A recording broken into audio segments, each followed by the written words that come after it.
నమస్తే. మనతో పాటు బీఆర్ఎస్ సీనియర్ నాయకులు ఉన్నారు. ఏదైతే కాళేశ్వరం గురించి నిన్న రేవంత్ రెడ్డి సభలో మాట్లాడడం జరిగిందిగా, ఆ విషయంపై మనం మాట్లాడదాం. అన్న చెప్పండి అన్న, నిన్న రేవంత్ రెడ్డి మన ఖమ్మం సభలో మాట్లాడుకుంటూ ఈ కాళేశ్వరం కూలేశ్వరం అని చెప్పేసి మాట్లాడుతుండే, పంప్ హౌస్లో పంపులు ఆన్ చేస్తే మనకు భద్రాచలంలో ఉన్నటువంటి రామాలయం కూలిపోతుందని చెప్పేసి మాట్లాడుతున్నాడు కదా. ముందుగా యావత్ తెలంగాణ ప్రజలకు జై తెలంగాణ. నా పేరు వెంకట్, జై కేసీఆర్.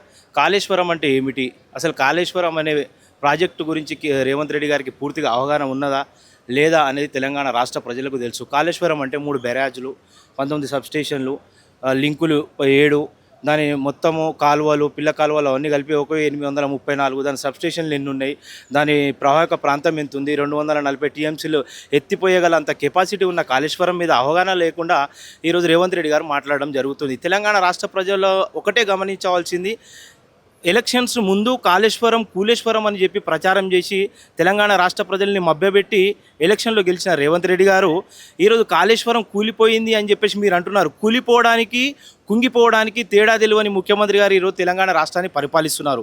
యాక్చువల్గా ఒక విషయం చెప్తున్నా, కూలిపోవడం అంటే నిరుపేదల ఇల్లు హైడ్రా పెట్టి కూల్చడం, దాన్ని కూలిపోవడం అంటారు. కుంగిపోవడం అంటే ఆ పిల్లర్లకు కొంచెం క్రాక్ వచ్చింది. మీరు అంటూ ఉంటారు కదా ముఖ్యమంత్రి గారు, నేను గుంపు మేస్త్రిని, మీ దగ్గర మేస్త్రి లేరా, మీ దగ్గర తాపి మేస్త్రి లేరా, మీకు సిమెంట్ లేదా, కంకర లేదా, దొరుకుతలేదా దాన్ని రిపేర్ చేయడానికి. ఈరోజు కేవలం రేవంత్ రెడ్డి అనే ఒక వ్యక్తి ఈ తెలంగాణ రాష్ట్ర ముఖ్యమంత్రి అని చెప్పుకుంటూ తిరుగుతున్నాడు, కానీ తెలంగాణ రాష్ట్ర ప్రజలైన ముఖ్యమంత్రి కాదు, గుంపు మేస్త్రిగానే గుర్తిస్తున్నారు. మరి ముఖ్యమంత్రి గారు మీకు రిక్వెస్ట్ చేస్తూ ఉన్నాం, యావత్ తెలంగాణ రాష్ట్ర ప్రజలు రైతాంగం మొత్తము నీళ్లతోటి బాధపడతా ఉంది. కేవలం కేసీఆర్ గారి మీద కక్ష కట్టుకొని మీరు ఈరోజు తెలంగాణ రాష్ట్రంలో ఉన్న రైతాంగాన్ని ఇబ్బంది పెడుతున్నారు తప్ప అక్కడ భద్రాచలం కూలిపోతుంది, శ్రీరాములు వారు మునిగిపోతున్నారని చెప్పేసి మీకు చెప్పిన వారు ఎవరండి, నాకు అర్థమవుతలేదు. ఈ పోయిన సంవత్సరం వచ్చిన వర్షాలకే తట్టుకున్న మేడిగడ్డ, అన్నారం, సుందిల్ల ఇలాంటి ఎన్నో ప్రాజెక్టులు తట్టుకున్నాయి. మరి ఇప్పుడు ఎందుకు తట్టుకోలేదని చెప్పేసి మీరు అబద్ధపు ప్రచారం చేస్తూ ఉన్నారు. పోనీ మీరు అక్కడ సుందిల్ల నుండి నీళ్ళు వదలాలనుకుంటే 5 టీఎంసీలు వదిలే కానీ ఎన్నో లక్షల ఎకరాల పంటకు సాగునీరు అందుతుంది. 1 టీఎంసీ వదిలితేనే దగ్గర 10 లక్షల మందికి తాగునీరు అందుతుంది. కేవలం కేసీఆర్ గారి మీద కక్ష కట్టి ఈరోజు తెలంగాణ రాష్ట్ర రైతాంగాన్ని ఇబ్బంది పెడుతుంది తప్ప ముఖ్యమంత్రి గారు తెలంగాణ రైతాంగం ఒకసారి ఆలోచన చేయాలి. కక్ష కట్టిండి ఈరోజు కేసీఆర్ గారి మీద కక్ష కట్టే మీకు నీళ్ళు ఇవ్వట్లేదు ఈ గుంప మిస్త్రి అని చెప్పేసి చెప్తా ఉన్నాను. అసలు కాళేశ్వరం కూలేశ్వరం అయిందని చెప్పేసి అంటున్నాడు. అలాగే మాట్లాడుతూ కూడా మన మూసీ కోసం ఈ హుస్సేన్ సాగర్ నుంచి నీళ్ళు తీసుకొస్తాం అని చెప్పేసి అంటుండు కదా. మరి కూలిపోయిన దగ్గర నీళ్ళు ఎట్లా తీసుకొస్తాడు, ఆ విషయం కూడా ముఖ్యమంత్రి గారు పక్కన ఇంజనీర్లు ఉన్నారా, లేకపోతే కలెక్టర్లు ఉన్నారా, లేకపోతే ప్రాజెక్ట్ డిజైనర్ లేరా? మరి ఇప్పుడు మూసీని సుందరీకరణ చేస్తా అంటున్నా మరి అక్కడ కూడా ఇంజనీర్లు ఉంటారు కదా. మన కూలేశ్వరం దగ్గరికి వెళ్ళి హైదరాబాద్కి నీళ్ళు ఎట్లా తీసుకొస్తాడు? ఏం మాట్లాడుతుండే ఆయన? ఒక నిమిషం ఇప్పుడు మాట్లాడింది తర్వాత గుర్తుండదు, తర్వాత మాట్లాడింది ఇప్పుడు గుర్తుండదు. అసలు ఏం మాట్లాడుతుండే ఆయనకు అసలు అర్థమే అవుతలేదు. తెలంగాణ రాష్ట్ర ఆయనకు ఇంతకుముందు అవగాహన లేదు. ఒకటేసారి డైరెక్ట్గా ఎంపీ నుండి, జెడ్పీటీసీ నుండి, ఎమ్మెల్యే నుండి ఒకటేసారి ముఖ్యమంత్రి కాగానే అదేమో శాస్త్రం ఉంటుంది, కనకపు సింహాసనం మీద ఏదో ఉండేది. ఆయన ఒకటేసారి ముఖ్యమంత్రి కాగానే ఆయన అక్కడ పబ్లిక్ని చూడగానే ఆయనకు ఎక్కడ లేని ఆవేశం ఉప్పొంగి అనవసరంగా అరుస్తుండు, ఏమేమో మాట్లాడుతుండు. ఇప్పుడు మాట్లాడేది అప్పుడు గుర్తుండదు, అప్పుడు మాట్లాడేది ఇప్పుడు గుర్తుండదు. ఏం చేస్తుండనే తెలంగాణ ప్రజలకు ఏం అర్థమైతలేదు. కేవలం కేసీఆర్ గారి మీద కక్ష కట్టుడు తప్ప, తిట్టుడు తప్ప. ఒక విషయం అడుగుతున్న తెలంగాణ రాష్ట్ర ప్రజలారా, ఒక విషయం అర్థం చేసుకోరు. కేసీఆర్ గారు రైతు బంధు ఇచ్చిండు, రైతు బీమా ఇచ్చిండు, 24 గంటల కరెంట్ ఇచ్చిండు, నీళ్ళు ఇచ్చిండు, నిధులు ఇచ్చిండు, ఇలా అన్నీ చెప్పుకుంటా పోతే ఎన్నో సభలు పెట్టచ్చు. ఈరోజు తెలంగాణ రాష్ట్రంలో ఇందిరమ్మ షీర్ ఇచ్చినా, లేకపోతే శ్రీధర్ ఇచ్చిన సభ పెట్టుకుంటా తెలంగాణ రాష్ట్ర ప్రజల సొమ్ముని వృధా చేస్తున్నాడు. ఆయన ప్రచారానికి పోతే, ఆయన సభ దగ్గరికి పోతే, నిన్న ఆర్టీసీ బస్సులో ఒక మహిళ సెటైరికల్గా మాట్లాడుతుంది, రేవంత్ రెడ్డి సభకు పోతున్నాం, ఎవరు లేండి ఆయన ఈ బస్సులు అని చెప్పేసి అంటుంది. దేనికి సభ పెడుతురు? కేసీఆర్ గారిని తిట్టనికే మీకు ముఖ్యమంత్రి పదవి ఇచ్చిరా? సభలు పెట్టి కేసీఆర్, కేటీఆర్, హరీష్ రావుని ఇట్లా అది చేస్తా ఇది చేస్తా అని చెప్పేసి మాట్లాడుతున్నాడు కదా. అసలు ఫామ్ హౌస్లోనే బండబెట్టిన అని చెప్పేసి మాట్లాడుతున్నాడు కదా.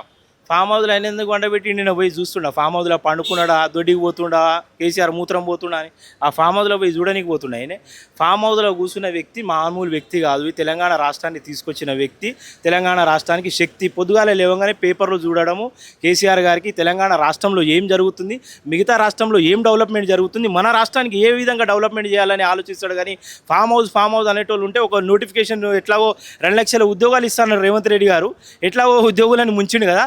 ఫామ్ హౌస్ ఉంటారా, వాళ్ళకు నోటిఫికేషన్ రిలీజ్ చేయమని నేను కేసీఆర్ గారికి రిక్వెస్ట్ చేస్తాను.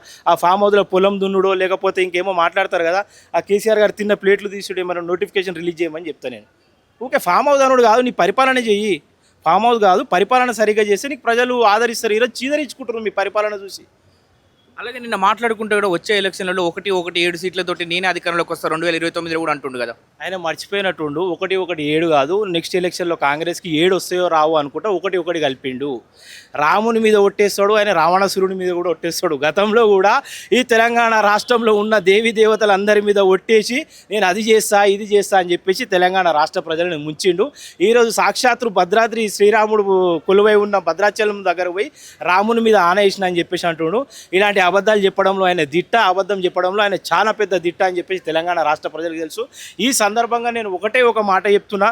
తెలంగాణ రాష్ట్రంలో రేవంత్ రెడ్డి గారు కేసీఆర్ గారిని పశుపతి అన్నాడు. తెలంగాణ రాష్ట్రానికి